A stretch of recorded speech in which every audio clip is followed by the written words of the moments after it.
He hadn't held a woman in 12 years. And now the first who fell into his arms was nearly ruined.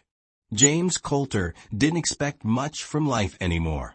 He kept to himself high in the dry Arizona hills, with only the wind and the weight of memories he never spoke about. He had a cabin, a shotgun, and regrets older than the pines around him. But that day, everything shifted. She stumbled out of a tree lying like death was right behind her, barefoot, filthy, wrapped in a torn white cloth that might have been a curtain, or once a dress. Her arms were scraped raw. Her lips were split. Her eyes, they looked like they'd watched things no human should have to see. She collapsed in front of him. No shout, no name. Just two breathless words as she clutched that dirty cloth to her chest. Please don't. He went still. She wasn't bleeding much on the outside, but her body shook like she'd crawled from a house on fire. He stepped closer. She flinched, but didn't pull away. The cloth slipped a little, and what he saw made his gut turn. Her back looked like someone had tried to stamp their mark on her with heat and shame.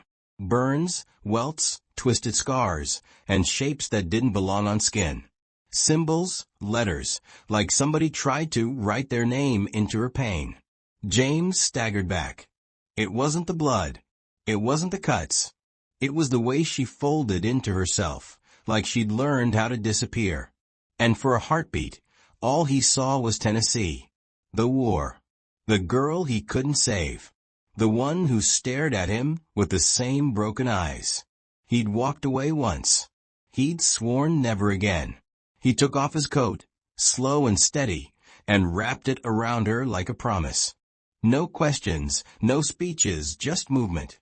Then he lifted her and carried her away from whatever hell was behind her. And for the first time in a long time, he felt something like life wake up inside him. He thought the worst was over. He had no clue the real storm was still rolling in. The cabin was warm, but up in those hills, night air still bit. It wasn't freezing, but after what she'd endured, even a summer breeze could feel like ice on her skin. He laid her gently on the old cot near the back wall. She didn't speak, didn't try to cover herself more than she already had, just curled up, gripping that coat like it was sewn out of safety. James didn't ask anything. He didn't want to scare her, and truth be told, he wouldn't have known where to start. So he did what men like him do when words are too heavy. He lit a small fire in the stove, not for heat, but for the sound and rhythm, the crackle that gave the room a heartbeat. She hardly moved. Her eyes swept the cabin like she expected someone to kick in the door. Every sound outside made her tense. Even the wind brushing the shutters seemed to rattle her bones. James made coffee. It was bitter, strong, and older than he'd admit, but it gave his hands a job. He sat at the table, watching the flames, sneaking quick glances her way now and then, still breathing, still quiet. But the way she held his coat told him she hadn't let go completely. Later that night, she stirred a little. Her head turned. Her gaze met his for a heartbeat. No words, no clear feeling, just a spark. Something human buried deep under all that hurt. He nodded like a man who'd seen trenches and knew when silence mattered more than speech. She turned back to the wall. Morning came, and she whispered her first word. Water. He handed her a cup, slow and steady. No sudden moves. She drank in silence, then looked at him a moment longer than before. And that look didn't beg. It didn't thank him. It said one thing. I'm still here. What James didn't know yet was this. That single word, that small sip, would start a chain of events no fire, no shotgun, and no pile of quiet could stop. She didn't talk much that next day. Short answers. Nods. Careful glances. As if she was still deciding whether he was real or just another trick from a cruel world. But late that afternoon, while he was whittling a broken chair leg on the porch, she stepped out and sat on the steps beside him. She didn't speak at first, just stared at the trees. Then, almost like she was talking to herself, she said it. They used to make me clean their boots. James kept carving. Didn't startle. Just nodded. Slowly, she said there was a mining camp nearby. Not official. Not on any map. A place where they worked people to the bone and punished them when they failed. She'd run twice. First time, they broke her nose. Second time, they carved her back, like rawhide. He didn't ask how she made it out the third time. He figured that was a story for a stronger day. But as the sun slid behind the pines, James heard something that froze him. Hoofbeats, fast, climbing the ridge road. He stood, took up a shotgun, motioned Ellie inside. She hesitated, then moved like she'd trained for moments like this. The man who rode up didn't look like a cowboy. He looked like a drunk banker who lost his watch and blamed the waitress. Fancy vest, greasy mustache that couldn't hide how mean he was. He called her by name. Ellie rose. You got one chance to come back quiet. James stepped off the porch. She's not going anywhere. The man smirked. Ain't up to you, old-timer. James cocked the shotgun. Not pointed. Just enough to remind him this wasn't a city street. This was James's ground. The rider didn't draw. He spat in the dirt, turned his horse, and rode away. But the look in his eyes, as he left, made one thing plain. He'd return. And not alone. James didn't speak for a long time after. He just sat there, shotgun across his lap, staring at the trees. Later that night, he wrote a note to an old friend who wore a badge, just in case. If you're still listening, I'd say you're like James. You want to know what's next. Trust me, you'll want to be here for it.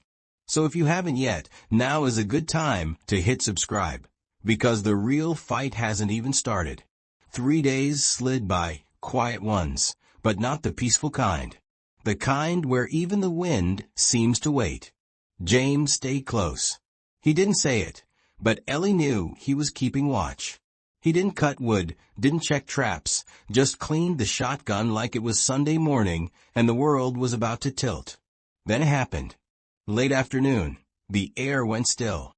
No birds, no bugs, only the drum of hooves and a line of dust creeping along the ridge road.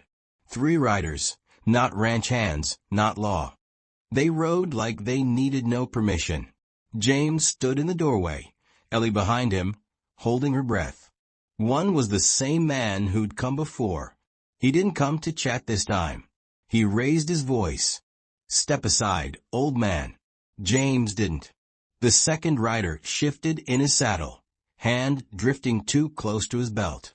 James didn't wait. He fired. The man cried out and pitched sideways like a sack of grain, legs soaked with blood. The other 2 froze. They didn't run, but they didn't move either. Then another voice cut in, calm, even, worn like leather. I'd think real hard about your next move. From the trees, a man stepped into view, badge on his chest, rifle hanging low. Abram Hale, James's old comrade from the war. Now the sheriff of the whole territory. Abram met each man's eyes. This is my jurisdiction, and she's under my protection now. The wounded one groaned. His partner cursed under his breath, but none of them reached for steel again. They backed off slow, but they backed off. Later, James asked Abram how he knew to come. Abram smiled. You send a note that smells like gunpowder and regret. I figure it's serious. And if you think that's the last time these men cross our trail, you might want to stick around. 'Cause some stories don't end with gunfire. They begin there. The dust settled. The cabin grew quiet again, but different this time. Not heavy, not haunted. Just a soft quiet that let a man hear his own breath without hating it. Ellie stopped hiding. She still jumped at sharp sounds, still woke, sweating some nights. But now she sat at the table in the morning. She sipped coffee slow. She helped haul firewood and asked how the stove worked. Little things. But little things matter when you've stood on the edge. James saw it too. The way she stared out the window a bit longer each morning.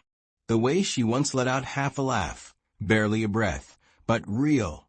And he didn't know what to do with it. He wasn't sure if he was helping her, or if she was helping him. Maybe it didn't matter.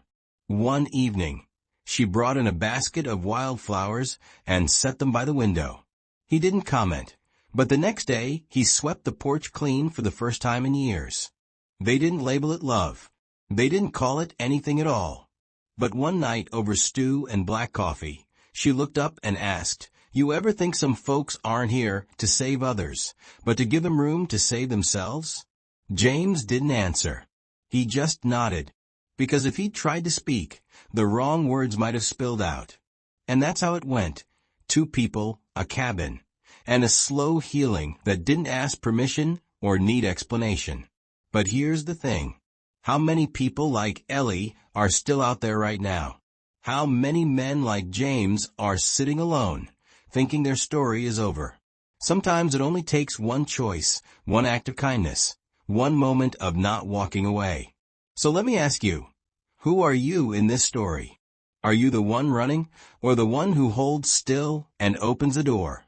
If this story hit you, give it a like. Maybe share it. Maybe let it settle a while.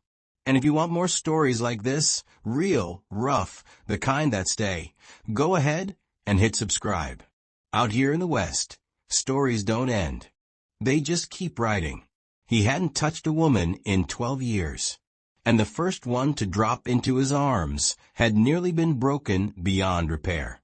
James Coulter didn't ask for miracles. He kept to the high, dry Arizona slopes, quiet, alone, carrying memories he refused to unpack. Cabin, shotgun, and ghosts older than the timber. But then she arrived, and nothing looked the same. She burst from the tree line like something terrible was chasing her, barefoot, caked in dirt, wrapped in a ragged white cloth that once might have been a dress. Her arms were torn up. Her mouth was cracked. Her eyes, they held sights no soul should carry. She fell where she stood. No scream, no name, just a plea whispered through grit. "Please don't." James froze. Outside, she wasn't bleeding much, but inside, she shook like she'd crawled from flames. He moved a step nearer. She winced, yet didn't retreat.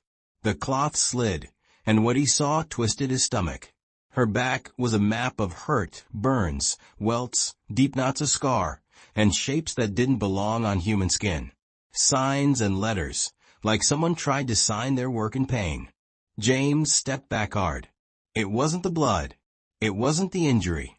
It was the way she folded small, as if she'd mastered the art of vanishing. And for a beat, he was back in Tennessee. Back in the war. Back with the girl he couldn't save. The one who looked at him with that same empty hollow. He'd turned away once. He'd sworn never again. He slipped off his coat, slow like handling glass, and wrapped it around her like a vow. No talk. No whys. Just doing. Then he lifted her and carried her from whatever pit she'd crawled out of. And for the first time in longer than he could measure, he felt his heart move. He thought the worst had passed. He didn't know the real trouble was only starting. The cabin held warmth, but mountain nights still bite. Not freezing, but after what she'd faced, even a soft breeze could sting. He laid her on the old cot by the back wall. She didn't speak, didn't try to pull the coat tighter, just curled around it like it was made of safety. James asked no questions. He didn't want to scare her, and he had no idea where to begin. So he did what quiet men do when talk is too heavy. He built a fire. Not for heat, but for the sound, the steady crackle that made the room feel alive. She barely moved. Her eyes kept checking corners like she expected the door to burst open. Every noise outside made her tense. Even the soft scrape of wind on the shutters rattled her. James brewed coffee. It was harsh and old, but it kept his hands busy. He sat at the table, watched the flames, and every so often glanced her way, still breathing, still holding on. The way she clutched that coat told him a small part of her wasn't willing to quit. Later, she shifted, turned her head, and met his eyes for an instant. No words, no clear feeling, just a thin thread of human still there. He gave a small nod, the kind learned in trenches where silence keeps you alive. She looked back at the wall. Morning broke, and she whispered her first word. Water. He handed her a cup, slow and careful. She drank, then studied him a moment longer. That look didn't ask for rescue. It didn't say thanks. It said, I'm not gone yet. He didn't know it then, but that single sip would pull them both into a chain of events no stove fire, no gun, no long silence could hold back. The next day, she still spoke little. Short replies, simple nods, cautious glances, like she was checking whether he was a real man or a trick of a cruel world. Late afternoon, while he shaved down a busted chair leg on the porch, she sat beside him, quiet, watching the trees. Then, like she was thinking out loud, she said, they made me clean their boots. James kept carving. Didn't twitch. Just nodded once. Slowly, she told of a mining camp close by.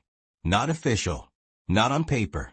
A place that ground people down and punished any who slipped. She'd run twice. First time, they broke her nose. Second time, they cut her back, like hide.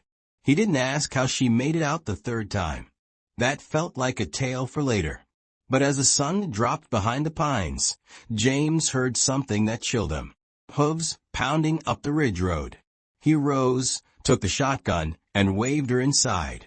She stalled for a breath, then moved like she'd practiced it. The rider who arrived didn't look like a cowhand. He looked like a drunk banker who'd lost his watch and blamed the server.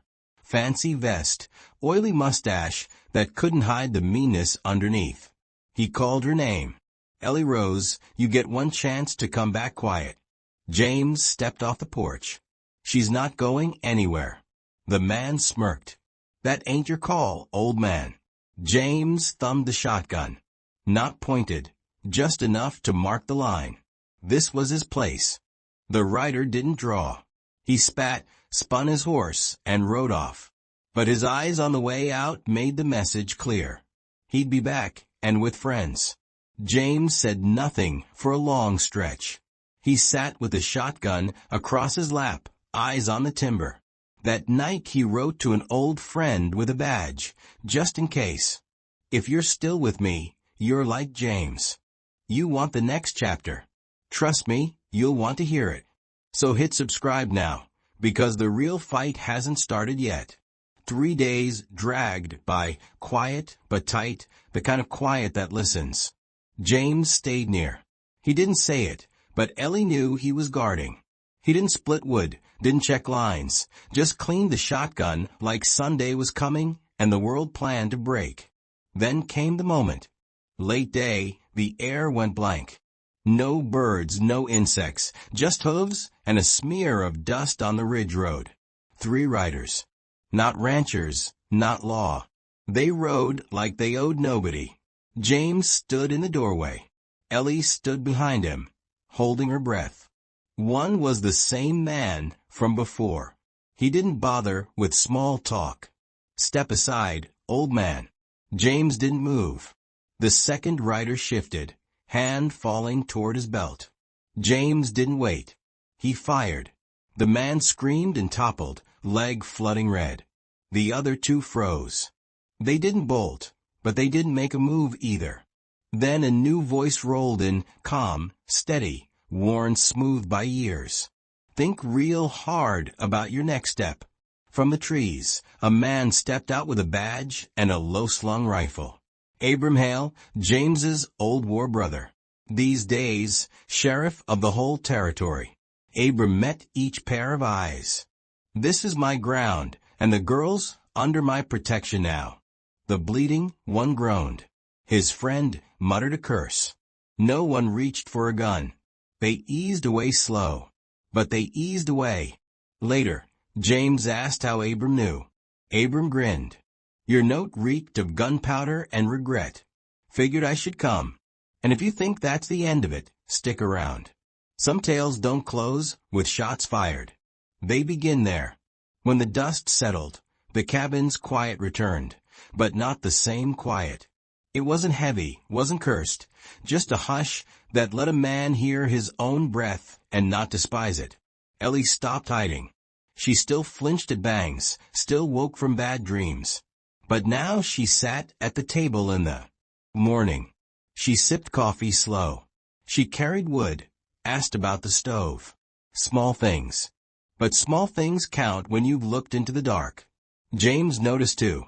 The way she stared out the window a little longer each day. The way a thin, almost laugh slipped once. He didn't know what to do with it. He couldn't tell if he was patching her, or if she was patching him. Maybe it didn't matter. One evening, she set a basket of wildflowers by the window. He said nothing, but the next morning he swept the porch for the first time in years. They never called it love. They didn't name it at all.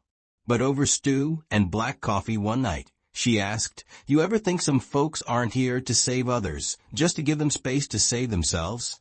James only nodded. If he'd opened his mouth, the wrong words might have tumbled out. And that's how it moved along. 2 people, 1 cabin.